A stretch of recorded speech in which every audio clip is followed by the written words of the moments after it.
Good evening, everyone. Welcome to an episode of LPALive. My name is Amanda Griffiths, and we are LP Alliance, an intercaucus coalition rebuilding the Libertarian Party and revolutionizing the Liberty movement. I'm joined by Rose Leatherman and John Ponty of the Liberty Sentries, and we're here tonight because John had the idea of going through a couple of the resolutions that finally made it onto the docket. Austin Martin's dream has come true. LNC alternate, Region 1 alternate Austin Martin's dream has come true. And his resolutions are being heard at the national committee level after a bit of a scuffle back and forth between Steve and Nikayla on whether an alternate could submit resolutions. They were submitted on his behalf, and we are going to talk about them because they cover some interesting issues about election integrity. And John has done a pretty thoroughgoing analysis of these resolutions, what they're getting right, what they're getting wrong. So, John, I'm going to kick this over to you, but should we go through the resolutions first? Should we read them? Because my guess is that our audience hasn't really done that. Probably we can start with putting up the resolutions on the screen and reading them aloud a bit if we're able to. Sure. Mainly because there are a few, I think, three main issues when it comes to those resolutions. One, the resolution in its form is basically too complicated. Resolutions should be a bit short, sweet, to the point. Martin sort of puts a lot of information on there. Second thing, which will go into it, is sort of a good amount of the information in the what's known as the preamble, all this whereas, the contexts. There's a lot that's either misleading or false. And then, of course, there's the fact that some of the resolved actions, the actions that the resolution is supposed to put in place, at least in my opinion, would be either goes against the philosophy of libertarianism or just overall would not be positive in regards to enabling the people to have more power. Sure. So you wanted to tackle some of the whereas, and there are two resolutions here. The first is condemning the systemic subversion of election integrity and judicial refusal to enforce transparency. For some background, Austin Martin has run into some difficulties in Hawaii with, from his point of view, making sure that elections are on the up and up. I believe he was a poll watcher, but I might be incorrect on that. That is my memory. And he has, again, had some issues with making sure that elections were, in his mind, conducted fairly. So where should we start? Whereas the Libertarian Party affirms that government legitimacy derives solely from the verifiable consent of the governed, which requires elections that are transparent, auditable, and resistant to undetectable manipulation.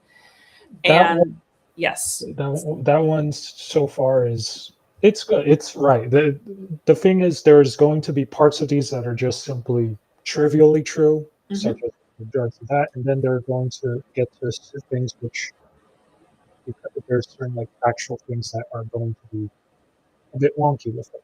Sure. Whereas numerous state and county election systems across the United States have been deployed and operated in flagrant violation of basic security and transparency and auditability standards, including but not limited to use of proprietary closed source software that prevents independent verification of vote tabulation, storage of cast vote records and audit logs in unencrypted, easily alterable formats, documented presence of remote access software and modern connections on tabulation systems in direct violation of state law and federal guidelines, routine failure to produce or preserve ballot images, chain of custody documentation, and digital cast vote records required by statute. There's a lot there, and there's a lot if I'm telling you there's a lot there. Yeah. So what's happening here? Basically, all of those main points are stemming from all of the sort of historical or contemporary events that Austin later cites down in the thing. It's a lot of repetition and repeating oneself almost, but there are certain issues maybe with the machines themselves. However, those are sort of supplemented by physical countermeasures, such as every state right now, every state and almost every county in every state. This is according to the Brennan Justice Center, I believe, with based from like information from Verified Vote and the like. Every state currently uses paper ballots. The kind of machines that they're going to be using in regards to the voting process are more likely going to be tabulation machines or ballot reading machines in order to check, okay, for this specific paper ballot, what was the filled out position, so on and so forth. So many of these systems are proprietary. They are closed source software. It does not prevent independent verification of vote tabulation, though, because, again, every state has implemented a paper ballot system. I think there are only a few counties and a few states who haven't fully implemented a paper ballot system yet. But overall, generally, like the vast majority is going to be using paper ballots in order to do an independent verification of vote tabulation. With the storage of cast vote records and audit logs that are unencrypted, that technically is a thing where it can be a risk. However, that is supposed to be protected by physical things for protection, making sure that the county clerks who are in charge of overviewing like elections and stuff, or whoever is appointed as an election clerk, they will be there to protect and make sure no funny business is supposed to happen. Now, that's not always the case.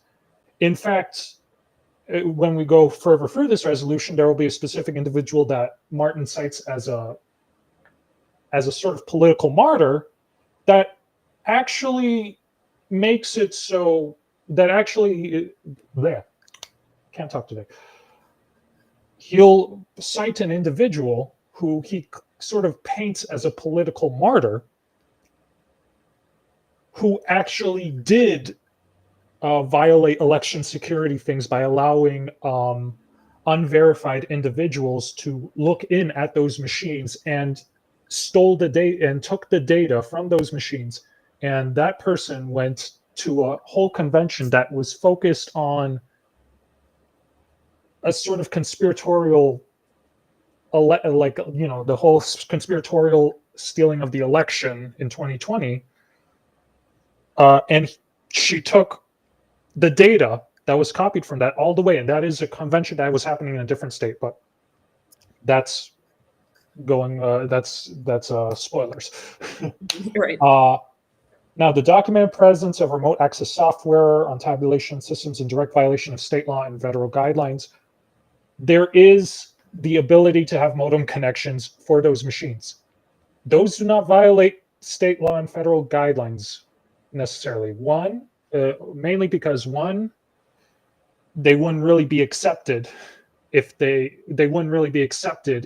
did violate, because they are clear in the documentation. You are able to do that. And two, those connections can be turned off.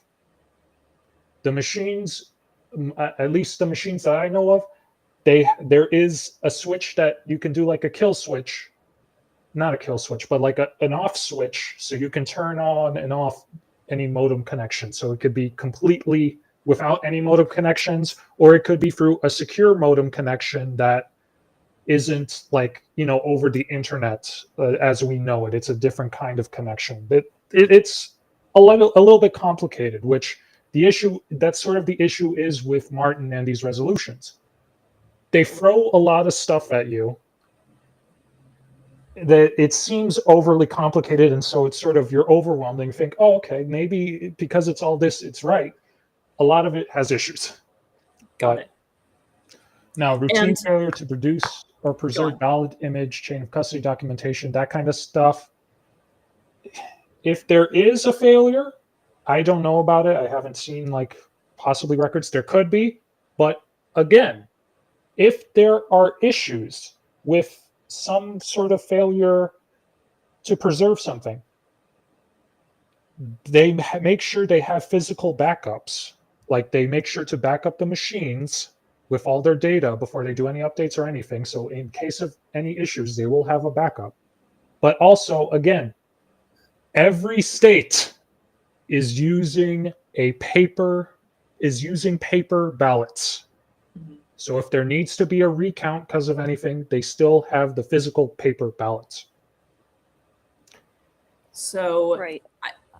I should ask, by the way, why is it important for you that we be doing this stream? Because we should have gone over that at the very start. But why is this important here? If the Libertarian National Committee accepts these resolutions based on these reasonings and accepts like what's resolved, I think it will make it so that the National Committee will, on behalf of the Libertarian Party, condone for this resolution, condone actions that would disenfranchise people, that would make it harder for people to have a voice in our political system, that would go in the opposite direction of where we want to go, and when it comes to making the government more accountable to the people.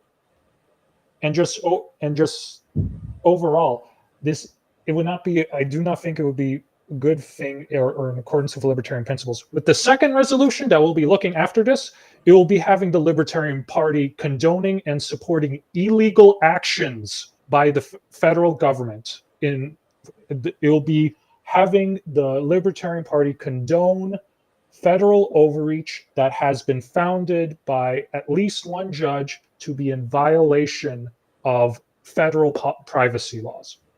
And it's timely because, as we know, one of the pretexts for Trump deploying ICE to Minnesota evidently was failure Voter to rolls. forfeit voter rolls.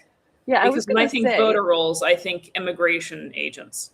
I was going to say, like, it's not that there isn't some. It's not that, like, okay, we all want secure elections. We all, especially as third parties, and I think that we do frequently get screwed over by the system because we don't really have the resources to investigate any potential funny business with our ballots. Yeah, we would like a transparent and accountable election system. However, like in light of like this recent search of where was it in Georgia, and seizure of all these ballots from 2020, like I think it's risky because this is going to make the Libertarian Party look like we may be endorsing certain actions, or we may be siding with a particular side of the duopoly that we don't necessarily want to be associated with. Yeah. Moving on. Whereas election technology vendors, including Dominion Voting Systems, I remember hearing about them, Election Systems and Software, ES&S, and Hart InterCivic have supplied equipment repeatedly demonstrated deficient systems. That's not grammatically correct, is it? I didn't just read that weird. The thing is, another thing that should be noted, I had made sure to check these resolutions through an AI checker. Now, they're definitely AI. I was going to ask, is this ChatGPT or no? Did some of it write these? Some of it is. At least, granted, you have to be careful with which specific AI checker you use. Yes. Yeah, I've gotten false positives with those. I think, what's the one I use? Let me check. The one I use is called GPT-0. That's the one that, at least that I found and I've heard recommended, that is the most reliable. When I put these resolutions in there, there are parts of it that they say are written by a human. That mainly goes into the actual actions resolved at the end. But when it comes to all this information, a lot of it, the preamble, a good amount of it is AI generated. Okay. Well, I think we're missing some kind of article or demonstrative pronoun. Repeatedly demonstrated deficient systems as shown in the 2021 to 2024 Halderman Curling expert reports in Georgia, documenting that Dominion, BMP, and ICC systems can be fully compromised in minutes with only brief physical access and no trace left in logs. Multiple forensic examinations, Antrim County, Michigan 2020, Mesa County, Colorado 2021, Coffee County, Georgia 2021 to 23, seem to show vendor cover-ups amidst unauthorized software installations, deleted logs, and altered election databases. The continued use of unverifiable private systems in numerous jurisdictions despite the vendor cartel's well-documented untrustworthiness. Issues credibly alleged to include missing or altered audit logs and failure to reconcile paper ballots with electronic totals. What's going on here? This is where the author's barely disguised agenda probably goes out the most, like in regards to the idea of like the vendor cartel, that kind of stuff. Problem with all of this, all of those examples only deal with Dominion voting systems. Okay. They do not deal with election systems and software or ESNS, and they do not deal with Hart Intercivic. Neither of those companies have been implicated in any of the cases that are mentioned here. All of those cases only relate to the Dominion voting systems. Is there validity to those? Sorry, you might have been getting to that. There is validity in the sense that yes, the technology themselves, the actual machines themselves, have vulnerabilities. However, it's a little bit misleading, mainly because there are supposed to be physical systems in place where you have, instead of needing to have like all the technological doodahs to like, keep with encryption, they have it so they physically limit who is allowed to see these machines. They physically limit who has access to these machines, so on and so forth, so that you have these physical protections in place instead of having to rely fully on the machines. And of course, one more thing to note, paper ballots. All of these elections used paper ballot systems. So if there is a discrepancy, they can always check the paper ballots afterwards to ensure things. And when they tested these systems with the paper ballots, it's found that the discrepancies in the count, at least, what was it? I believe for Mesa County 2021, the discrepancy was only by a few votes, at most, maybe under 15 votes. Okay. Which is not a big discrepancy when we're talking about like hundreds of votes at the least. Right. I mean, I don't. Okay. Go ahead. Oh, you go ahead. Okay. Yeah, because I was going to say, like, some of these voting machines, like, I'm not saying that there is anything sketchy about them. I don't really know enough I haven't seen definitive proof one way or another. Some of them really don't inspire confidence, though. Like I've said for a long time, and like as someone who doesn't really have a dog in this fight, because I'm of the opinion that voting is probably not accomplishing much of anything. They allow us to do it because it makes us feel like we can influence the government. We get a sticker. However, yeah, we get a sticker that says, I voted.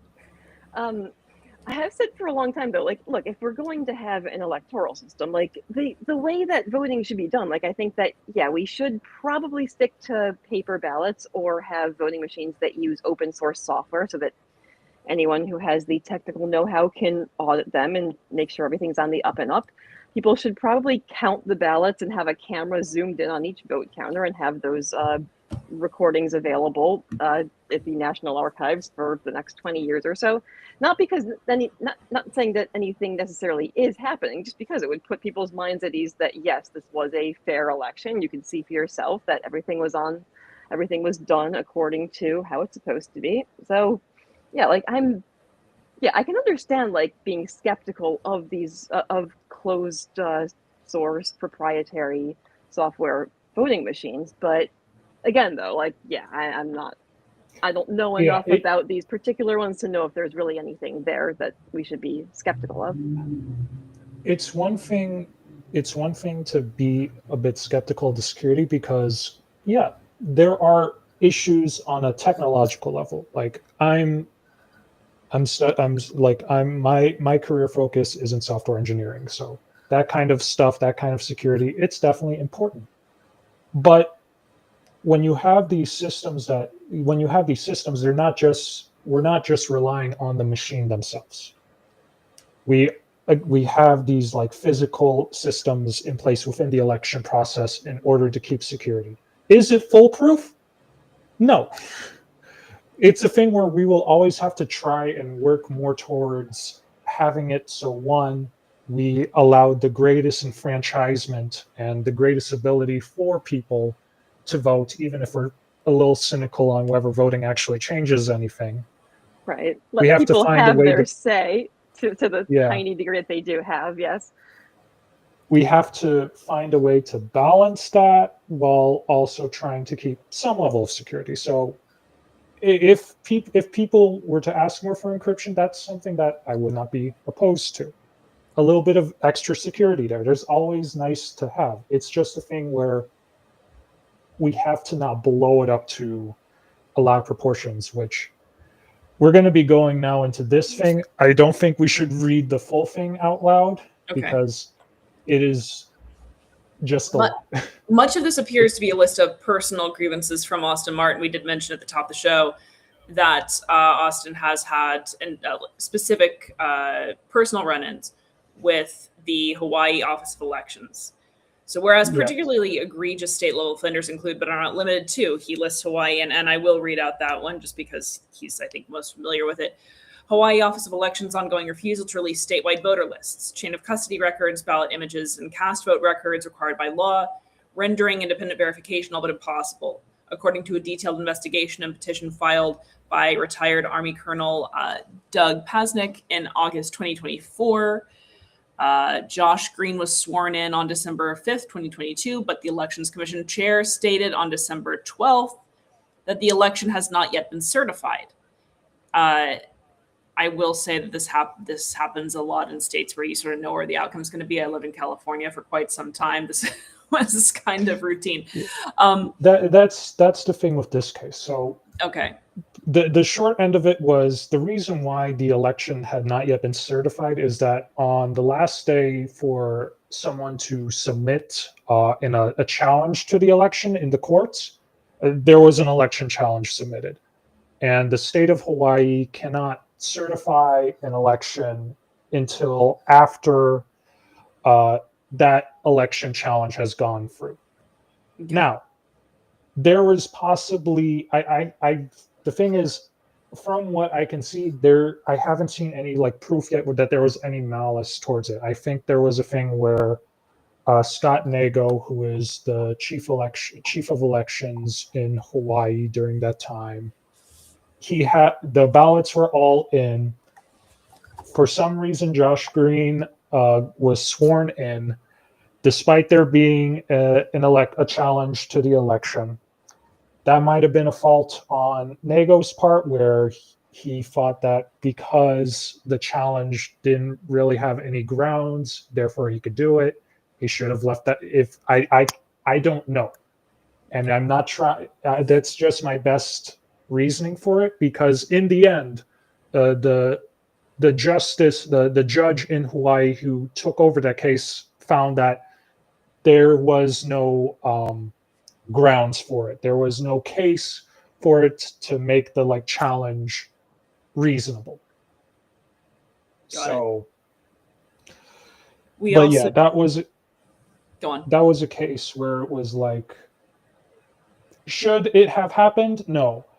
Is it strange or an example of either a possible conspiracy or possible widespread misconduct?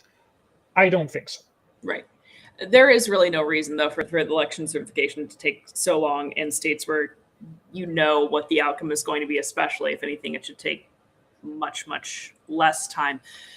We have examples from Colorado. It takes time to transfer those ballots by horse, though. Well, yes, that or by California light rail, which I promise we're going to get there one of these days, guys. And since I was an undergrad, they've been building that damn thing. All right. Colorado Secretary of State's handling of Tina Peters' 2021 efforts. Yes. So Tina Peters. Okay. So Tina Peters is the person that Martin is making out to be a political martyr, is making out to, like, as you say, the reasoning, part of the reasoning says that, quote, we maintain she is a political prisoner because of, like, her being prosecuted. She was prosecuted because she failed to uphold the necessary duties of being the county clerk. She allowed unverified persons to look at the voting machines, to copy data from it, to, like, go through all of that. And then after all that data was copied, she left. She went to a convention that was about the election challenges. And at that convention, that specific data that was copied, it was leaked to the public. What was also leaked to the public were the passwords to the machines in order for people to access and to change any data from them. So her actions were led to a security breach, which of course later made it so that the Secretary of State of Colorado threw out all the machines that had their data taken by Peters and leaked, and replaced them with wholly brand new machines. Now, there's supposedly, that there were these logs and, like, the databases, how there were, like, supposedly it was supposed to, like, how, like, Martin is blanking out as a whistleblower thing, that there was, like, proof of anything. No, there was no actual proof of any, like, thing that justified Tina Peters' actions. Even the, like, supposed, there was, I believe, like, an independent, well, not an independent, there was a report made by a Doug something, I forget his last name, who was hired by Mike Lindell, the CEO of MyPillow, the same CEO who was in charge of the convention, the election denier convention that Peters went to I remember with the stolen data. I forgot he even existed. I remember him very well. Yeah. So, yeah, all of that information. The guy supposedly saw that there were these deletion of logs. The state says that the state says, and the county clerks at the state says, that is just common event logs. They had nothing to do with the actual election stuff. Now, the thing is, it's supposedly because, like, after you do a trusted build, that is an update to the machines, there is sort of data that is deleted. The sort of reporter on this, or, like, the quote unquote, like, cybersecurity investigator on this, the Doug person, he says that could be evidence that there could be issues where it's deleting important data. They make sure when they update the machines to the trusted build that before they do the update, they save backups of the data to like flash drives or like those kind of drives, so they can put that data back in, any important data back in, if it's lost during the update. So what it is a big fucking nothing burger. Excuse my language. You're fine here. It's a big damn nothing burger that was trying to implicate a thing. All that was actually done was Tina Peters violated her duties as county clerk by allowing unverified people in to check on voting machines that should not be checked without like proper authorization, in order to ensure that the elections, that there isn't any interference in the elections. And so it's sort of like Martin is trying to make this resolution is where Martin is trying to make an argument in order to allow for greater security and less intellectual and less election interference, while making Tina Peters into this like sort of great figure who directly helped with something that could have led to election interference. Got it. Right. So yeah, I feel like if you're gonna back a resolution like this, you'd want to stick to purely verifiable claims, because otherwise, yeah, you're wading into just the realm of people not taking you seriously. Well, and I think John is correct that when someone throws a whole bunch of data at you, you want to feel intelligent. And weirdly, the way to feel intelligent is Pretend you often like understand it. consent to the validity of the data. And this is like, honestly, in academia, this happens all the time. You want to figure out how to write like a really, really stellar research paper that people are going to be blown away by. Just throw all the fucking things at them. All the fucking examples. One of them is going to stick. One of them, someone in a conference is going to be like, that is profound. You're going to be like, I know, publish me. And it'll work. So but you'll have never done three this others myself. completely shitting all over your data. Well, right, like, but then you give them another and example. then they steal your idea. Right, exactly. I'm not bitter at all. Yes. Going forward, we have examples from Georgia, Michigan, Arizona, Pennsylvania. Strangely, not the example from Pennsylvania that I found most egregious, which was this past election, where independent and minor party voters were just systemically denied access to voting booths. But that is not, I think that was Chester County. I could be incorrect, but I believe that's my recollection, is Chester County, Pennsylvania. No, that's not on here. It has to do with the 2020 election, and virtually all of these come from the 2020 election. Is there anything that we need to touch on in this laundry list, John, that we are not? Not necessarily. In regards to Georgia, that's, again, it's talking about the Dominion systems. There is, of course, the other issue. There are other things in regards to Antrim County and Maricopa County. Those were issues.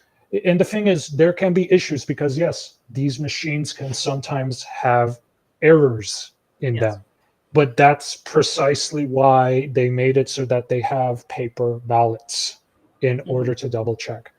In regards to the Pennsylvania issue, that's something where probably they'll have to make it that they need to do better with their systems. In regards to that, I believe there is at least freaking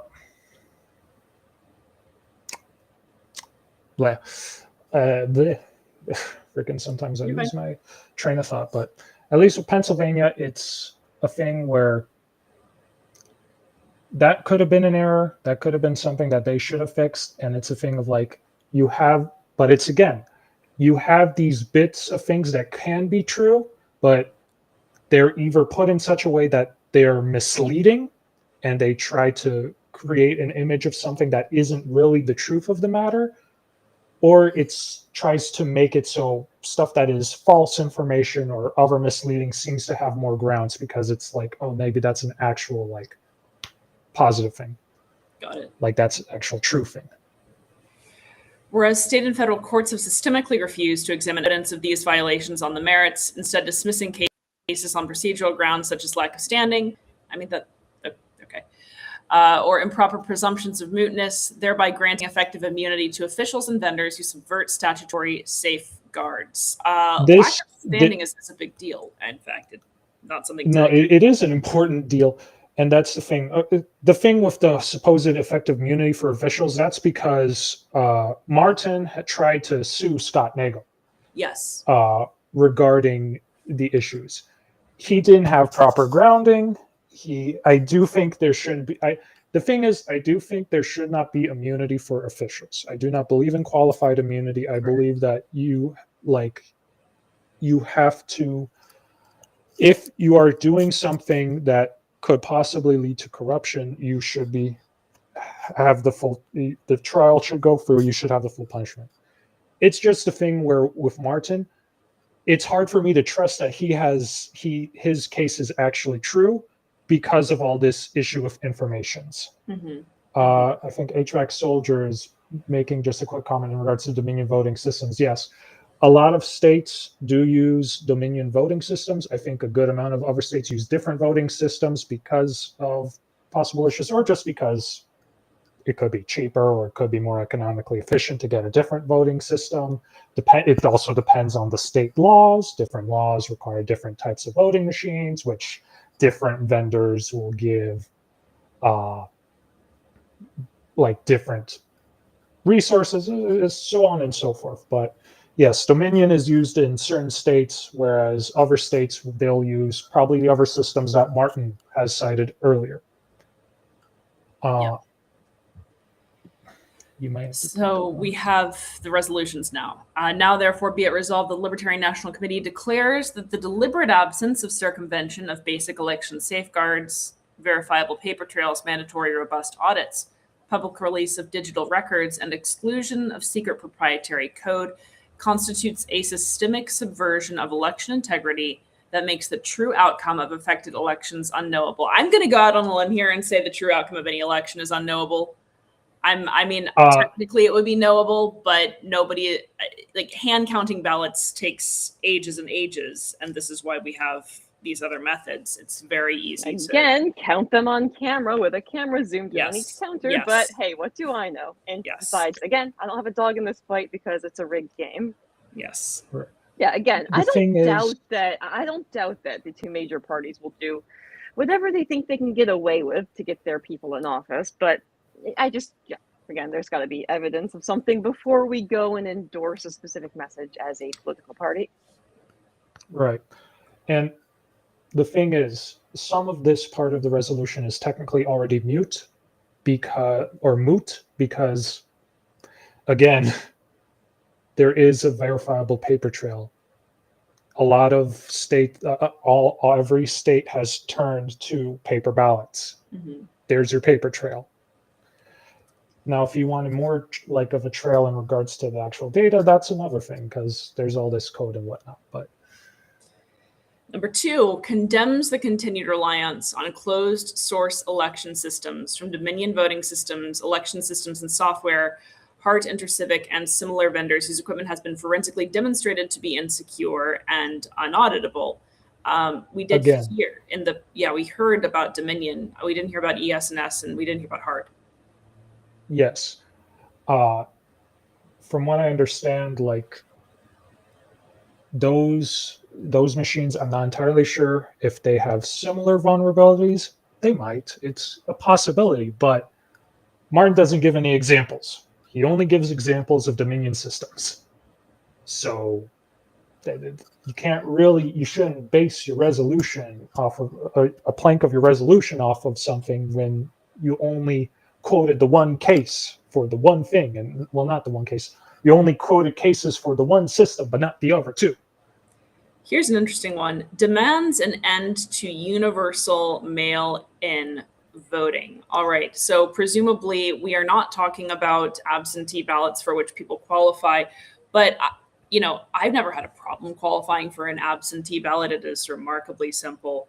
Effectively, that gives you universal mail-in voting. Anyhow, maybe I'm just stupid, but it's never been an issue for me to get an absentee ballot.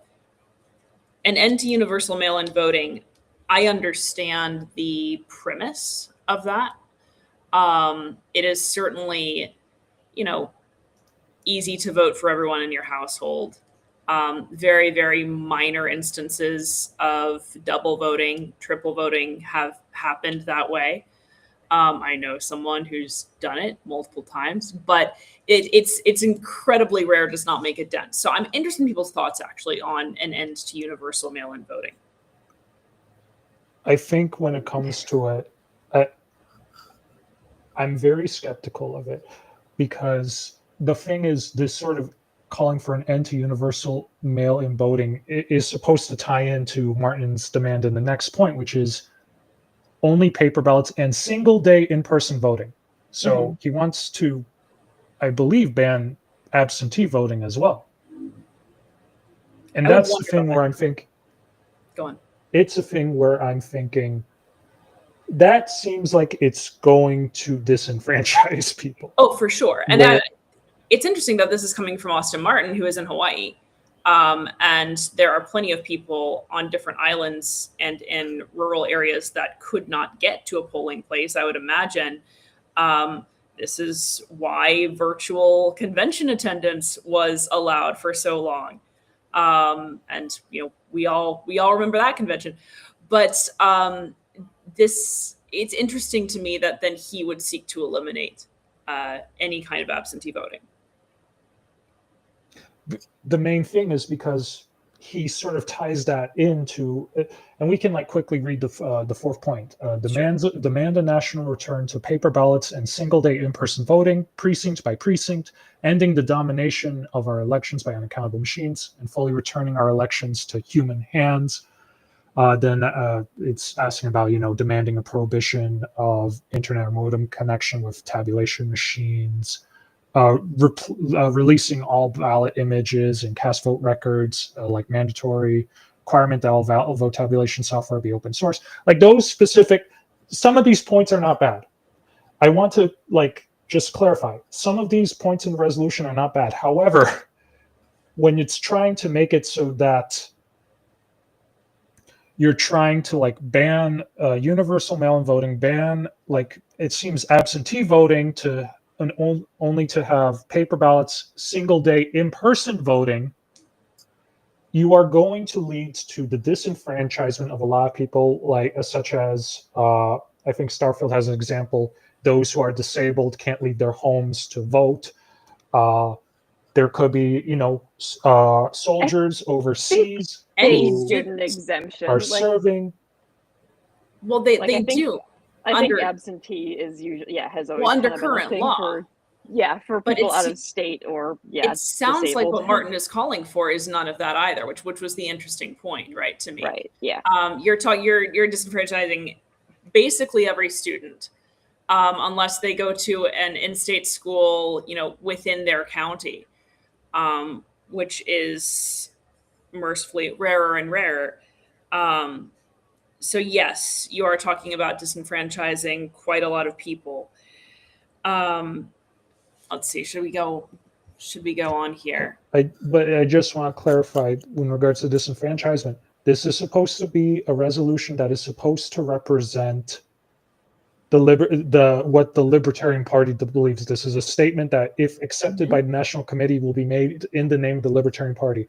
I'm not. I heavily think it is in opposition to the basis of libertarian philosophy when it comes to representational government and the need to have the government be accountable to the people, to disenfranchise a good amount of persons because they are not able to physically go in and vote and again, it's one day only elections. It's not a thing where it's for a whole week or something that it's open. So that allows for if some people have work, they can have it so, okay, one day they can time to go vote, all the other days they work. No, only one day, which could disenfranchise people who have to work.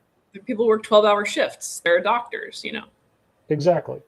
So it's a very touchy issue, and it's a thing where I do not believe this would be a good thing, and it would not be in accordance with the principles of the Libertarian Party if this resolution was to pass.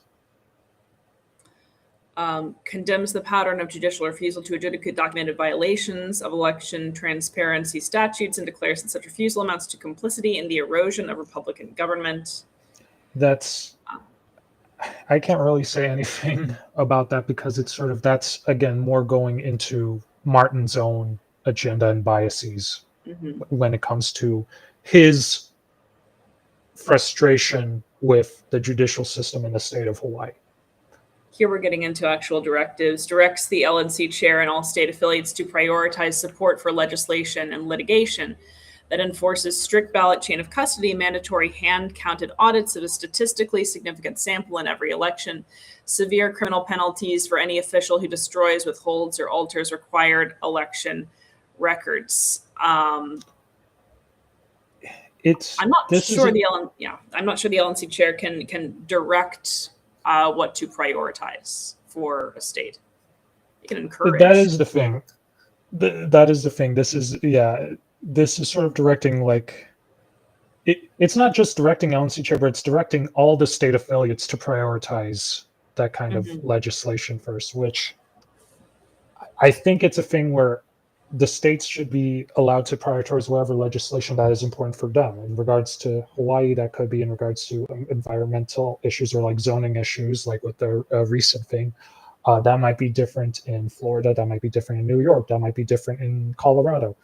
there's going to be different things, and I don't think it's a thing where it should be a top-down thing. I think you can direct the chair to cooperate with affiliates in order to like maybe work to support that legislation, Yes. but it shouldn't be directing state affiliates to do that.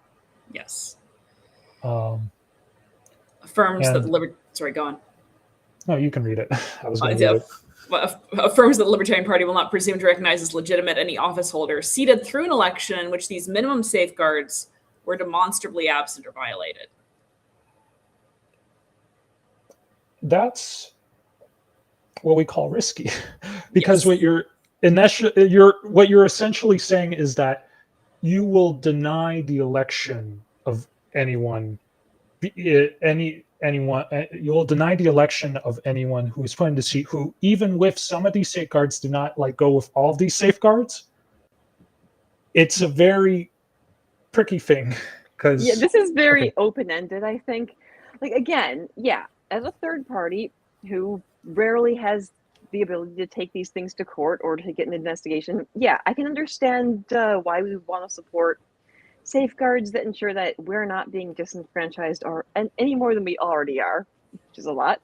However, again, a lot of this does seem to be based on personal grievance. So, yeah. All politics is downstream of trauma, so it's fine.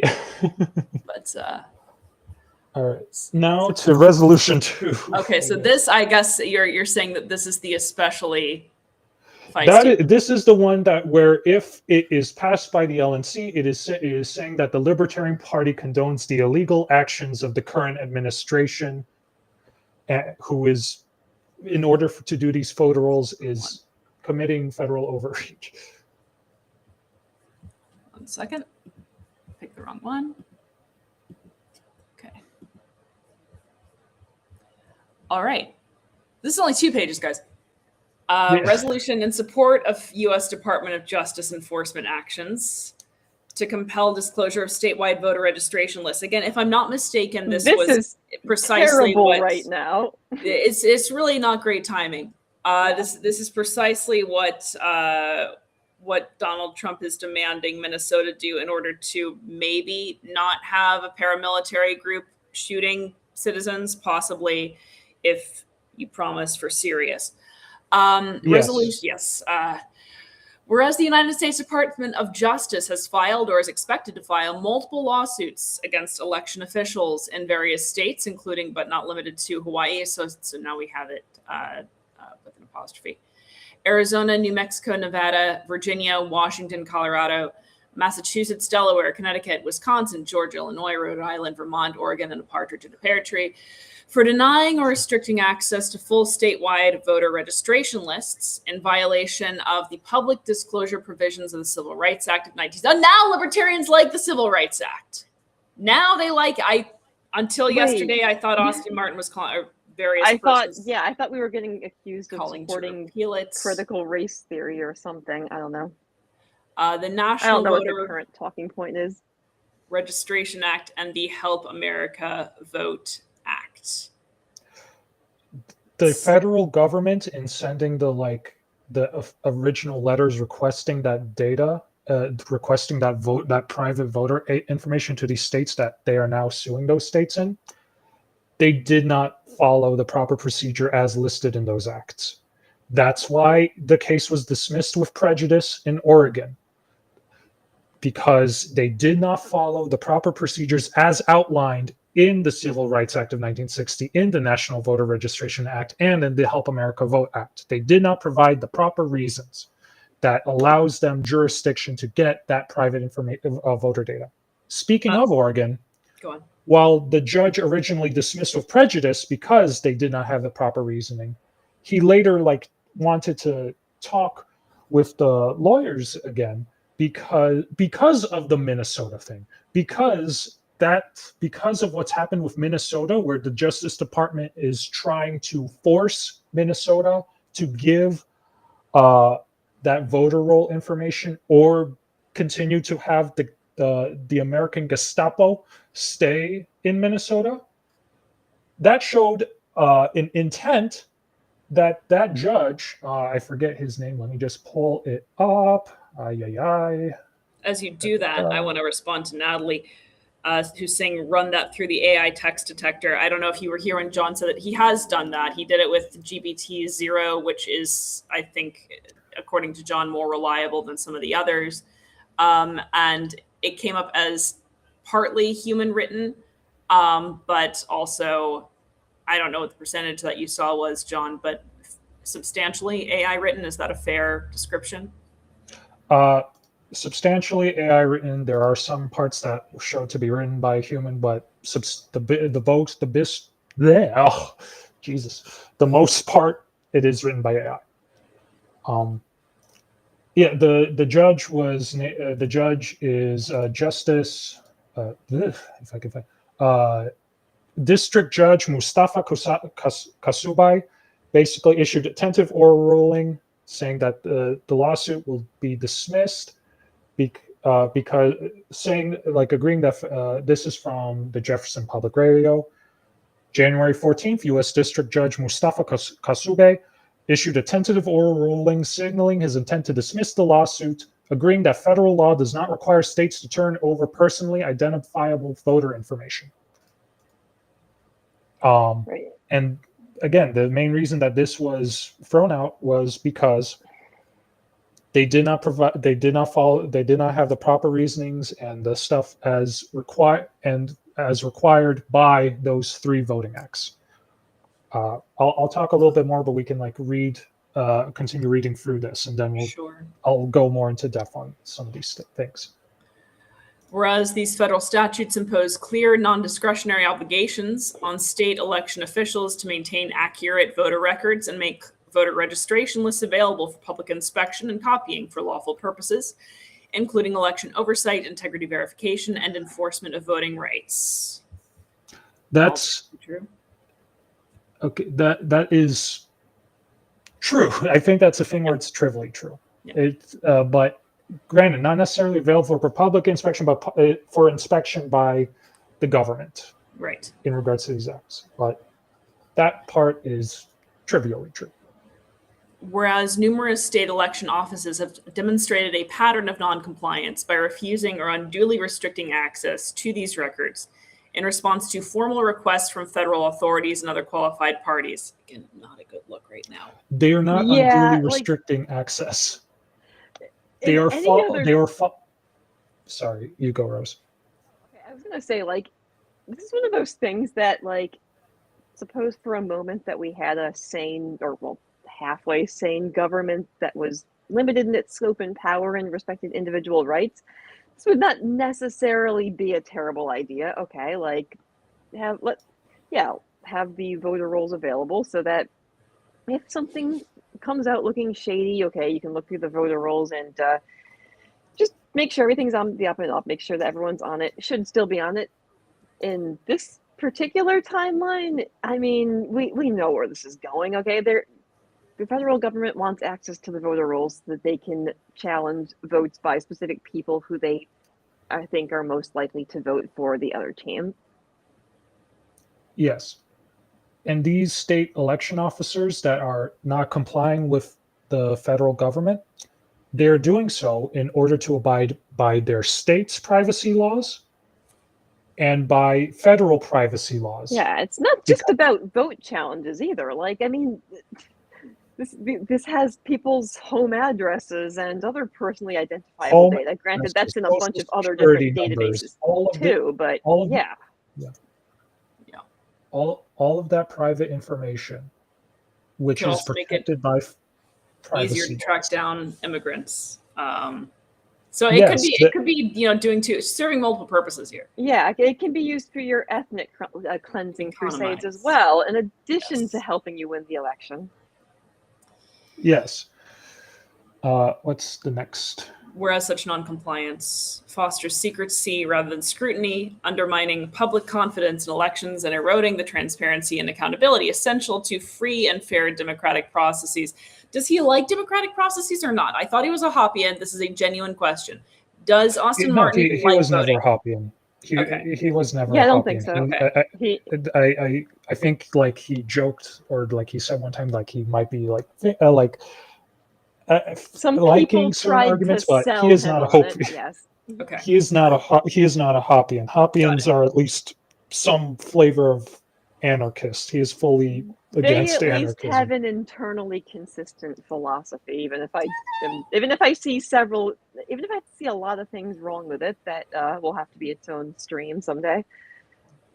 Yeah. Anyway, the non-compliance. Again, federal privacy laws, state privacy laws, all meant to protect individuals in those states from having their information like their address, their social security, that their driving license up.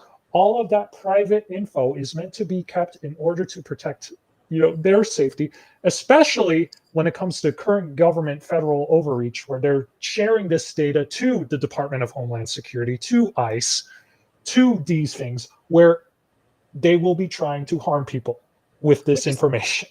It's interesting because, if I'm not mistaken, Austin Martin also had a resolution passed that condemned ICE's violations of the Fourth Amendment. So there is a concern for privacy, just not here.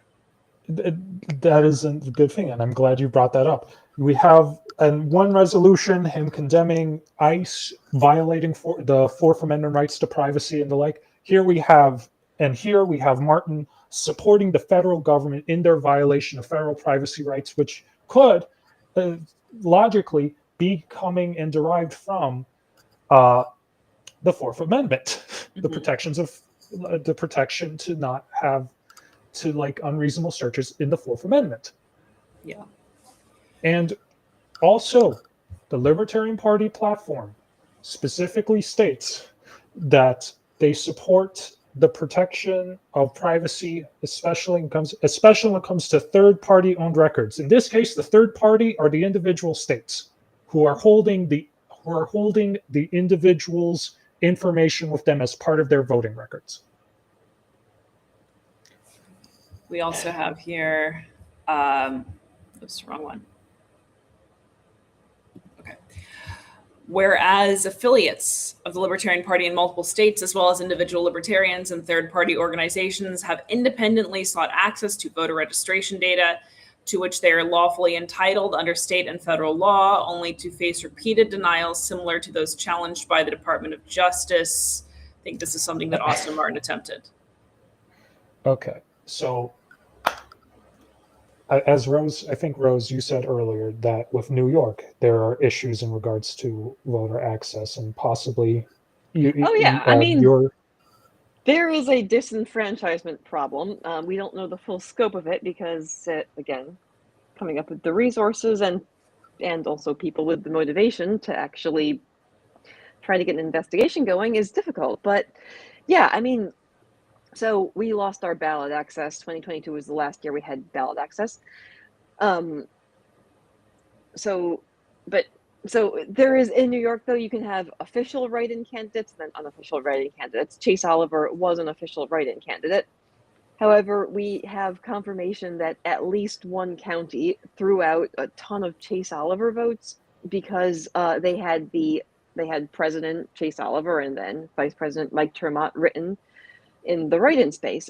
Well, that's what we were instructed to do. We were given a sample ballot that had the president and vice president written out, but it turns out that people counting the votes were throwing them out because they had two names. So that's potentially a serious issue. So again, yeah, I'm very familiar with the way that third-party votes are treated. Also hampers your representation at national too, at the national convention. If we don't, So yeah, there are reasons to want a secure and fair election system, but yeah, it's partly timing and some dubious claims here, and it's a bit of a stretch to say that trying to get those voter names in order to protect something that is legally identified in law as something you can do is the same as what the Department of Justice is currently doing. Keep in mind, Martin is trying to make this legal case against his own, in his own state, against the chief election commissioner when it comes to not providing voter data. he just is not following the rules properly. He's not following the laws properly of his state and the rules in regards to requesting that data, because how it currently is, it's a dumb thing, but how it currently is instead of asking for the chief of elections for a full statewide list, the authority is delegated to the counties, the county clerks. You have to ask the county clerks for their voter lists. So each county will be giving the voter list and a voter list of their respective county instead of one big state list. That is a thing that is for all political parties. Everyone has to do that. Doesn't matter if you're Republican, doesn't matter if you're Democrat, doesn't matter if you're Libertarian. They all have to do that. Martin is just refusing to do that. He is still refusing to do that. And there is a possibility that because he's refusing to do that, he is going to do a lot of harm in regards to the ballot access for the Libertarian Party of Hawaii. Whereas these denials impair the ability of minor political parties, independent candidates, and citizens to conduct lawful voter outreach, verify registration accuracy, challenge potential irregularities, and participate meaningfully in election oversight. I think this gets to Rose's point, right? In that there are instances of disenfranchisement that do make it more difficult for minor parties to do outreach, but that doesn't come from, I think, the attempts that Martin is noting, where it seems that he didn't follow procedure. Something that you actually, John, I think, pointed out a few months back in the LP Alliance Discord, doing some independent research about whether he was following process. Yes.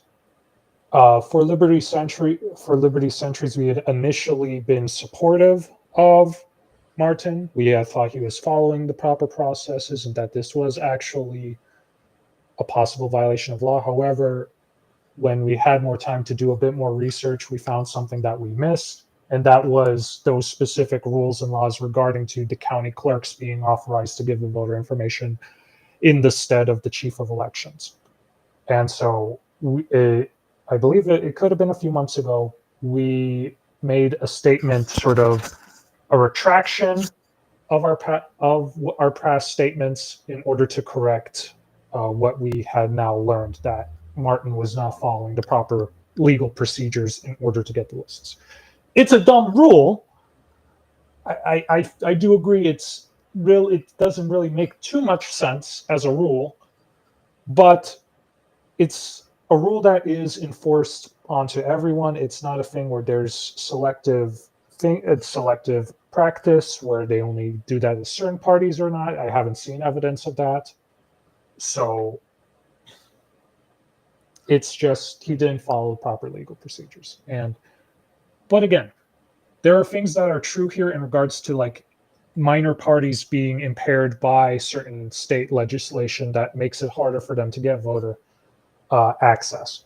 That is an actual thing that is an actual problem that needs to be solved. And that, again, we're putting in things that are reasonable with the batshit in order to make the batshit sound more reasonable. Whereas in-state administrative remedies have proven ineffective in many jurisdictions, leaving federal enforcement as a necessary mechanism to secure compliance. Leaving federal enforcement as a necessary mechanism to secure compliance, said the Libertarian. I'm going to read that line one final time. Leaving federal enforcement as a necessary mechanism to secure compliance.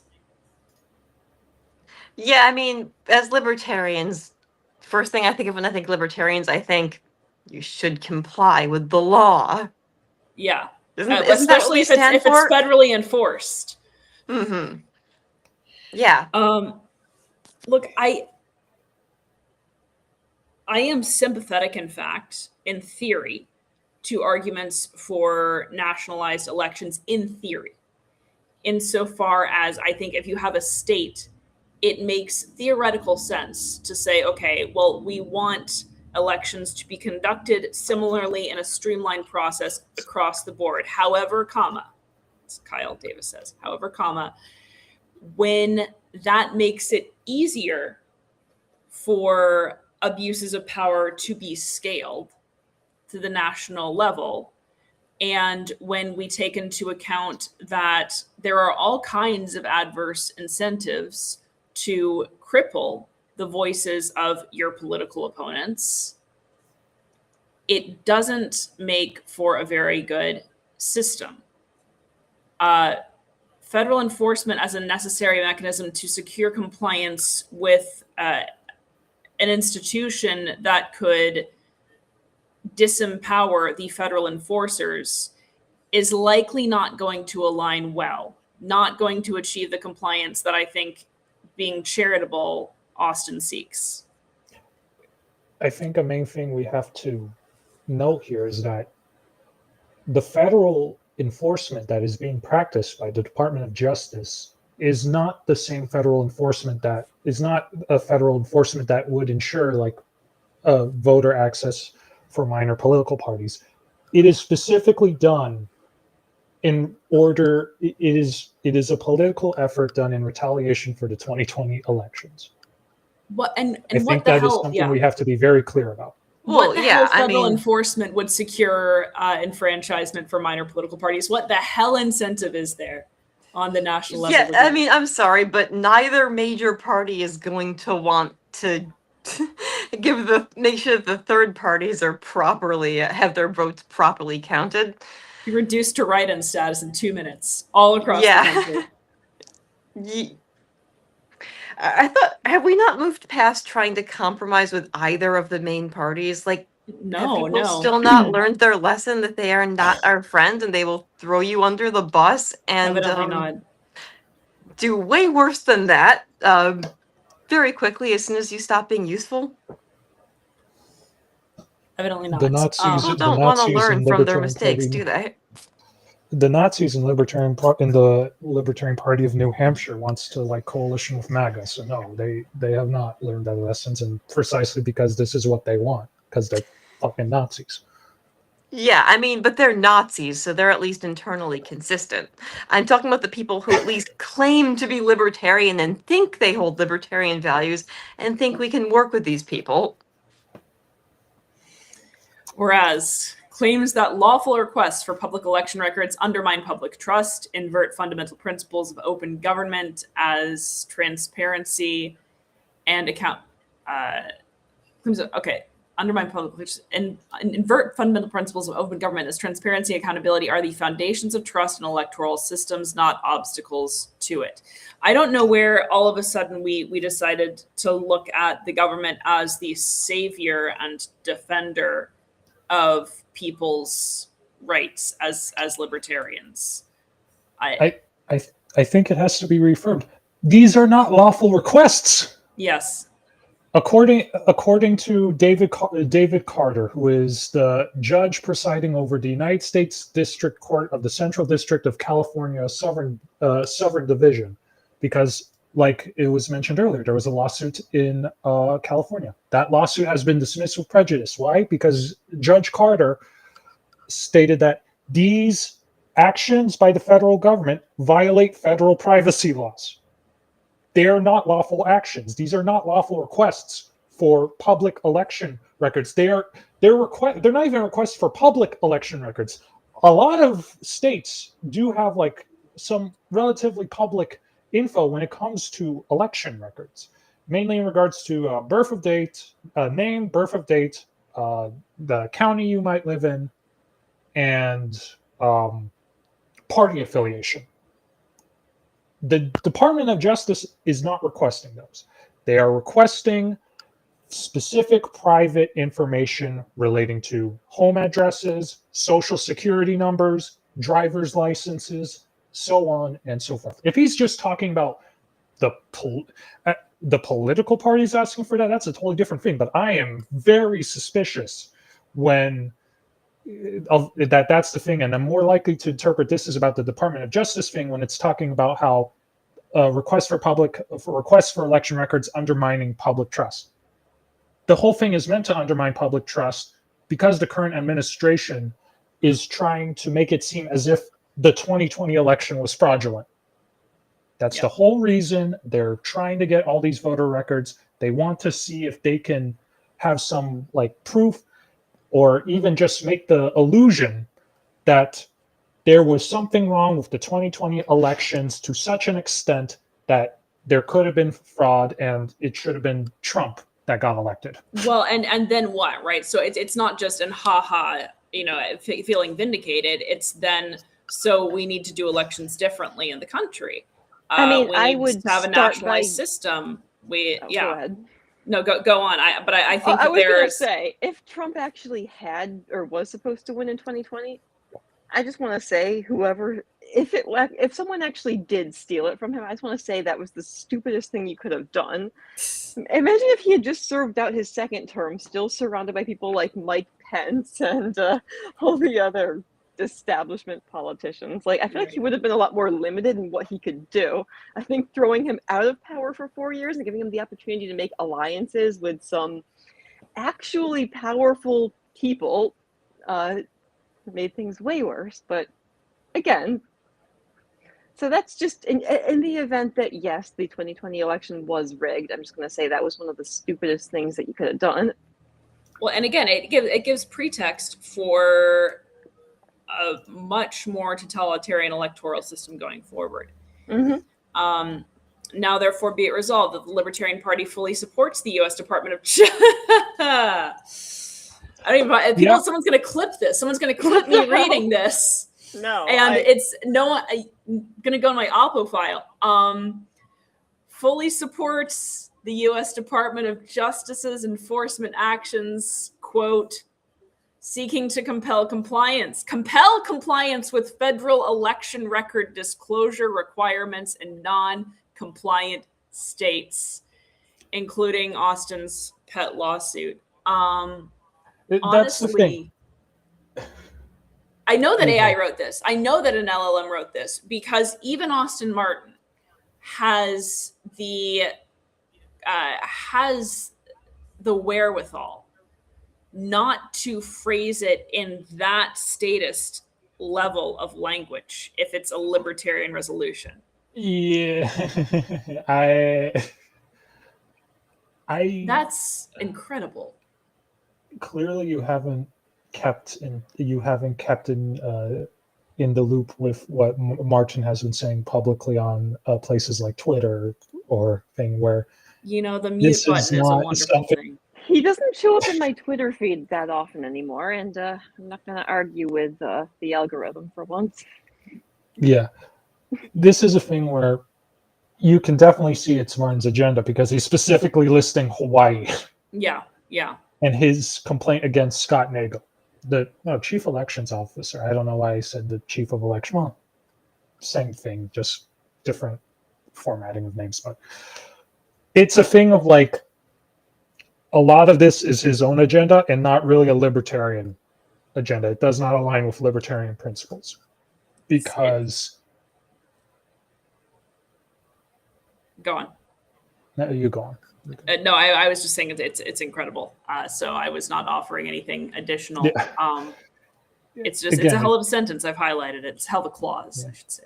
Yeah, compel compliance with federal election record disclosure requirements, and they aren't, for the last time, they aren't trying to compel compliance with federal election record disclosure disclosure requirements. That is not what's being happened here. It's already been ruled by 2 judges that they have not fulfilled the necessary steps in order to say that this has to deal with federal election record disclosure requirements in the Civil Rights Act, and the 2 other acts that were listed above. Between the beginning of February and the middle of March, I get especially prickly about any calls for states to compel compliance federal governments to compel compliance over smaller locales. And yeah, so this is making me incredibly annoyed. This is, even supposing that there was some degree of flouting individual rights. But the thing is that there's not, right? That this is compelling, or rather endorsing, the Department of Justice's efforts to strip individuals of privacy that states are perhaps loosely defending in this particular case because it suits them. Be it further resolved that the Libertarian Party, I'm quoting everyone, that the Libertarian Party urges all state election officials to achieve immediate and full compliance with the Civil Rights Act of 1960, which again, I thought Austin Martin came from a caucus that really hated the Civil Rights Act. The National Voter Registration Act and the Help America Vote Act, including prompt and unrestricted disclosure of voter registration records as mandated by law. But John, you're saying that there is no mandated by law here. It is not mandated by law because these aren't the election officials are not in violation of the Civil Rights Act of 1960, the National Voter Registration Act, and the Help America Vote Act when they're trying to not provide private information like this to the governments in these cases, because the federal government has not provided a good, like a reason in line with those three acts that justifies releasing that information. And this is also, okay, including prompt and unrestricted disclosure of voter registration records as mandated by law. These voter registration records, they aren't, the Department of Justice is not trying to release them in as mandated by the law. If it was actually under, this fucking angers me, is what I'm saying. This is directly trying to make it that that first of all, it's making the Libertarian Party, it's this resolution would have it, if it passed, that the Libertarian Party would be condoning violations of privacy laws that protect individual privacy from federal overreach. And two, it would be siding with federal overreach against the states in a way that sort of centralizes more power. Usually, like, I sometimes I give shit to libertarians in regards to like states' rights issue, because the state right issues are sometimes like states' rights to like fucking ban like homosexuality or some Yes. yeah, that shit. But it's like in this case, why would you not like side with the states insofar as they are trying to protect the privacy of individuals from the federal government? It's because, as libertarians, we're not about federal rights versus states' rights or federal government versus state governments. It's about the individuals, right? So who is protecting the individual rights? Hint, it's usually not any kind of state. It's a gang war. Once you start seeing it as just a war between two rival gangs, you don't feel obligated to stick up for one over the other. Like, because I remember, like, a lot of libertarians go through a minarchist phase where they think they have to defend states' rights. Well, occasionally you'll get a state that is having more restrictive or oppressive laws than the federal government. If the two of them get into a fight, it's okay to temporarily hope that the one that is slightly less oppressive at that particular moment wins. Like, there's no shame in that. Just know that neither of them are your friend, though. Maybe one of them will buy you a little more time.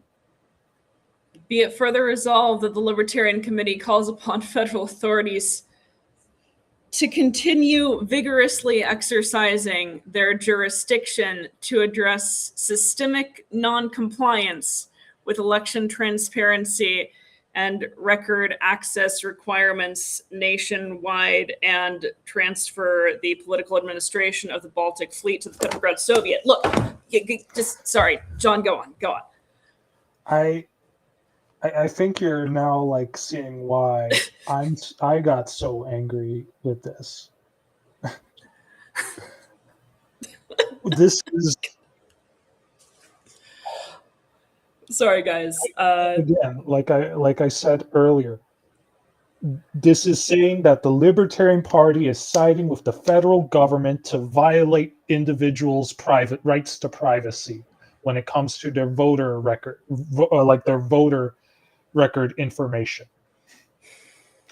That is what is happening here. That is what Martin is trying to propose here under the veneer of fucking election integrity, when the whole thing is not about election integrity. The whole thing with the fucking Department of Justice is in order to question 2020 election, to make it seem like it was stolen by Trump, and as a side note, make it so that all that like specific voter information is going straight to the Department of Homeland Security, which they're making the excuse that they're gonna like look through and see if there's any like illegal, like quote unquote illegal aliens or like undocumented immigrants in the voter record file.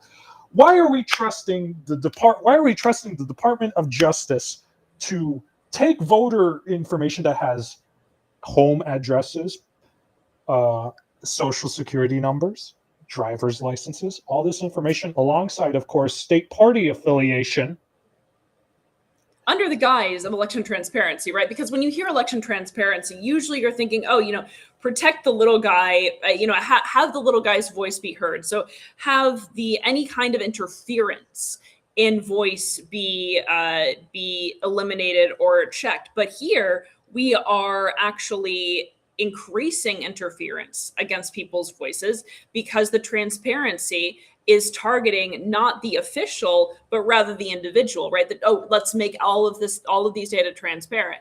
Let's make your address transparent. Let's make the social security transparent.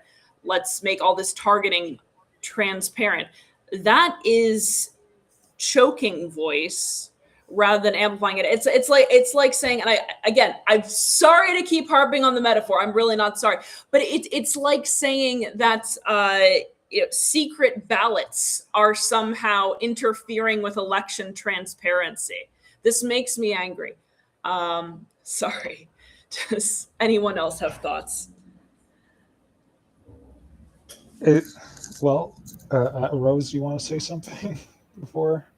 Oh, yeah, go ahead, and then I'm sure I'll have more to say. No, it's a thing of like, why would we as libertarians support this, especially when it's like, we're giving the information to Big Brother. We're giving information because they're going to say that they're giving it to Department of Homeland Security in order for get clean out any illegal aliens. But you're still giving the Department of Homeland information, so much of your private information. And we've seen how with ICE, they are willing to target civilians. They are willing to quote put people in a database. Why should we not expect the worst here, in that the government will use this information in order to crack down on dissidents? Because people project what they want to see onto a government. Like if there's a politician people project their own qualities onto that politician. It's the same with the government. It's like, well, I want the government to be doing this, this, and this. So then people, they rationalize it. They convince themselves that the changes that they would like to see will only be used in the way that they would like to see them used.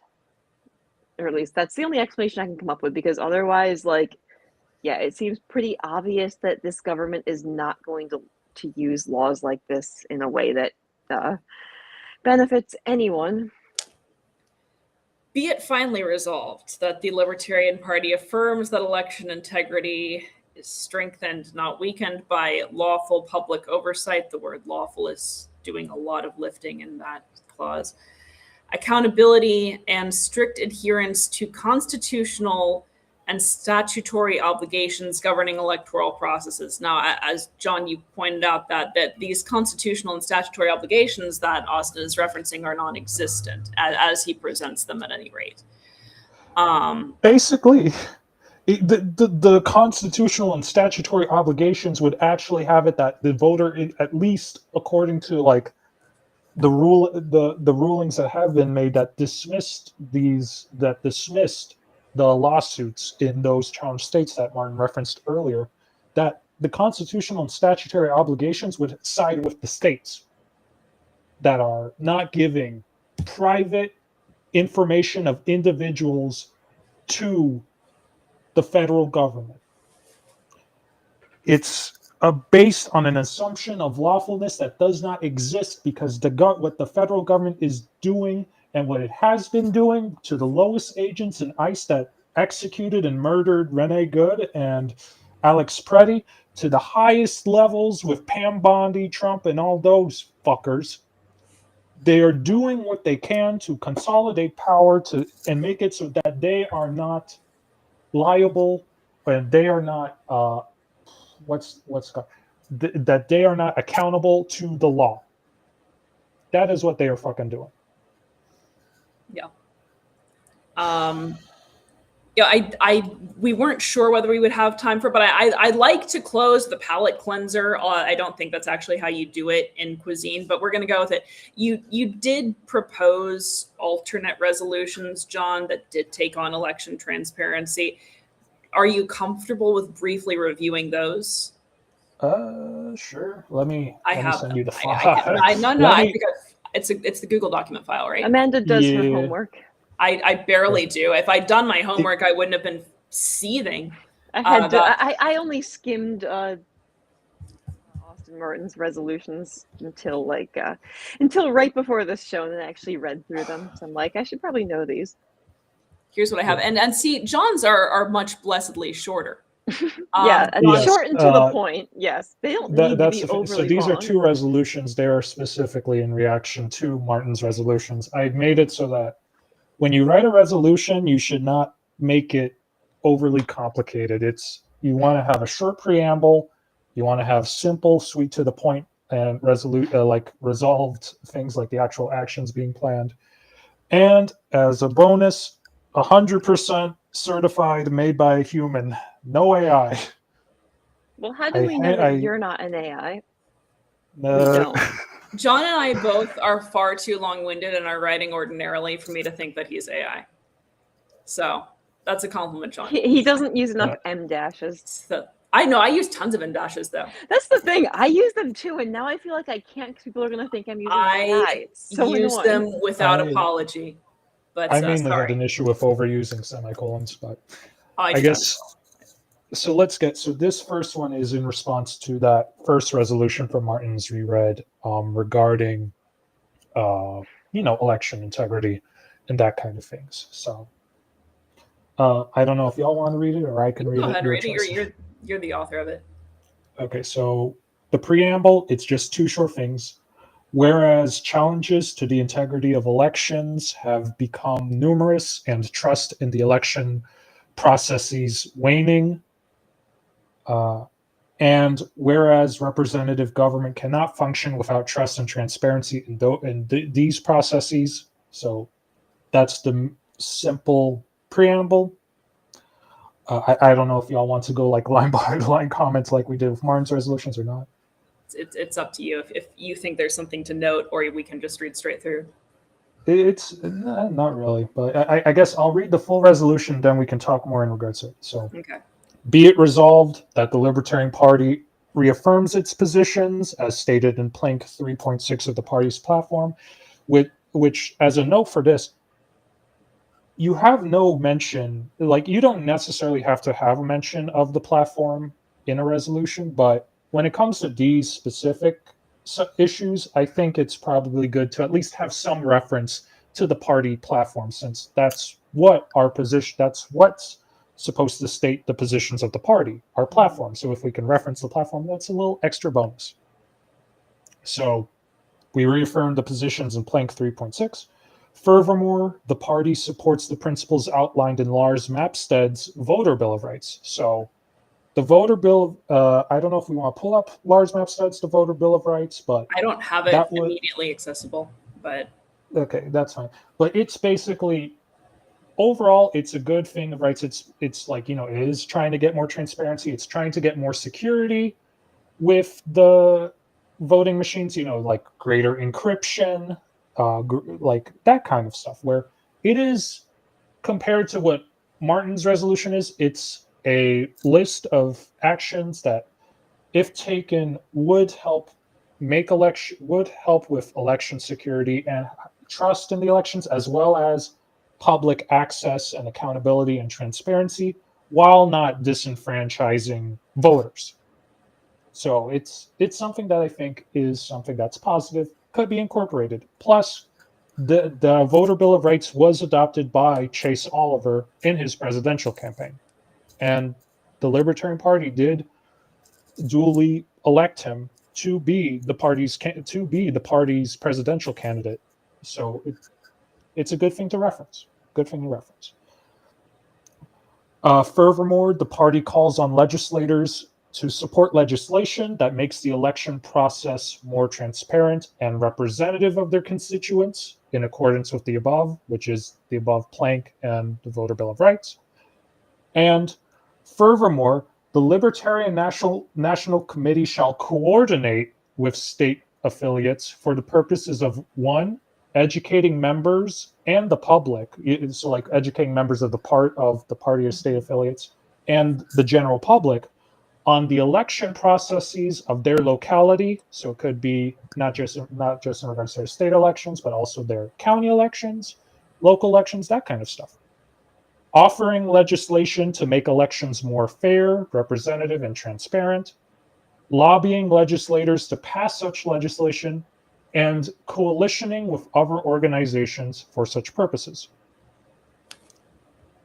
That last part makes it so instead of having the National Committee serve a top-down approach with the affiliates, you have it working with the affiliates to best support their needs when it comes to their local elections. And unlike Martin's resolution, it's not forcing them. It's not making it a priority thing, but it's helping them that they can work, and they can also help with coalitioning, which we know that with the past, like with the past thing of McCardle, like how they sort of had the facade of coalitioning, which for Liberty, which wasn't really that much coalitioning for Liberty, but actual coalitioning work can be good in order to like support principles and to make fair and free elections. That's sort of what Bill Redpath was doing when regards to collecting signatures for voter stuff. They were working with and that's George the thing. Soros. Martin had much complaints about it with Fair Vote and the like, but working with other parties in order to ensure more representation while getting the necessary signatures for the Libertarian Party. So that kind of thing is, I would say, important. The second resolution, that's basically an opposite to Martin's resolution. Whereas the Department of Justice has filed lawsuits against multiple states demanding voter information from those states, whereas the Department of Justice's requests violate federal privacy law, which there is a ruling by a judge. Let me pull it up again. His name, the judge, it's from the United States District Court, Central District of California, Southern Division. United States District Judge David O'Carter. He specifically listed out how the requests would violate federal privacy law. So I'm not pulling it out of my ass. There are actual rulings on the matter for it. So, whereas the Department of Justice requests violate federal privacy law, and whereas Plank 1.3 of the Libertarian Party's platform states that protection from a reasonable search and seizure should include records held by third parties. Be it resolved that the Libertarian Party condemns the Department of Justice's attempts at seizing private information. Furthermore, the party supports attempts by state officials to protect the private information of their constituents from federal overreach. Furthermore, the Libertarian National Committee shall coordinate with state affiliates for the purpose of, 1, educating members of the public on their rights to privacy and the laws protecting such. 2, lobbying local, state, and federal officials to uphold such laws. And 3, coalitioning with other organizations for the above purposes. The call to action, I think, is important at the end. So I think those are always a nice touch. Yeah. It's a thing where it's not just the party stating their position on a thing, which it can be useful, but it is actually having the party do stuff in order for the National Committee to work with the state affiliates to get these specific issues figured out and solved. Martin's Martin's first resolution touched on it, but his second resolution did not. His second resolution was just the Libertarian Party supports the DOJ. Pretty So, much. Yeah. Let's I do that. wrote I'm going that to out of recommend Please against no. doing that. Please no. the main saving grace is that according to the bylaws of the Libertarian Party, public policy resolutions require a 3/4 vote. There we go. Yes. I think sometimes it's I'm- a good thing. Something that I would love that to be by direct democracy, by the way. I would love to have public policy resolutions involve member the membership voting, can member vote, yeah. input. Yeah. There's a lot Because- that I wish that the membership could vote on. I would love to have a bylaws provision that allows for direct democracy on resolutions and other various things. Absolutely. That would be great. It yeah. would be a thing of, you could have it that a resolution's drafted, you send it to the state affiliates, they send it to their counties, they can meet, they figure it out, you get all the votes tabulated, goes back to the thing, and it's decided whether resolution passes or not. Yeah, it'd be beautiful. All right. Well, thank you for for offering some corrections, John. And again, thank you for bringing this to our attention. I will admit that when you wanted to talk about this, I was like, why can we not wait until the meeting tomorrow night? Because there is an LNC meeting tomorrow night, and we will indeed be comment streaming it, folks. So be there. Oh yeah, I need to sign up. Oh yes. Do come and join us, and so we will have your comments and ours there. But yeah, I thought, why couldn't we wait until the meeting? And I'm very glad that we didn't, because I think it's important to know when chairs of state parties are endorsing the enforcement actions of the federal Department of Justice. Not only that, but it's not just, if it was just his state doing it, that's one thing where it's a problem, but it wouldn't implicate the whole Libertarian Party, at least. Yeah. These resolutions would implicate the whole Libertarian Party, because they're going to be voted on a national level. They need to be opposed. They absolutely need to be opposed, or at least heavily amended. But like the first one needs to be heavily amended at the least. The second one, straight rejection. Yeah.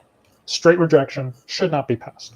Straight Because resolution. one is, of course, the second one, of course, directly goes against the Libertarian Party's principles, against libertarian ideals and values in general, and condones illegal actions from this federal government. Go on. Sorry. It's a thing where I'm hoping, at least with this, it's a little bit publicized before the meeting. If y'all want, whoever's watching, email whoever it is, your region representative or the national committee, send that email saying to not vote for the second resolution, and maybe not vote for the first one without like heavy amendments and the like, because, and if for the simplicity's sake, it might just be best vote down both of them. Let them know, because this I will, but Yeah, I know exactly what my region rep will do. Well, and it redounds. Wait until the last minute and then go with however enough of the other Region 6 states tell them. It redounds to all of us as libertarians, right? So like all of those resolutions calling for the abolition of ICE out the window when you get a resolution that says from the national level, hell yeah, enforcement actions from the DOJ. We have a Molotov cocktail hour to get to. Thank you, John, for being here. Thank you, Rose. And thank you, everyone. We will once again be back tomorrow night to stream with our comments and yours, the LNC February meeting. Oh, yes, it's back. It's real and it's fabulous. Have a wonderful night, everyone.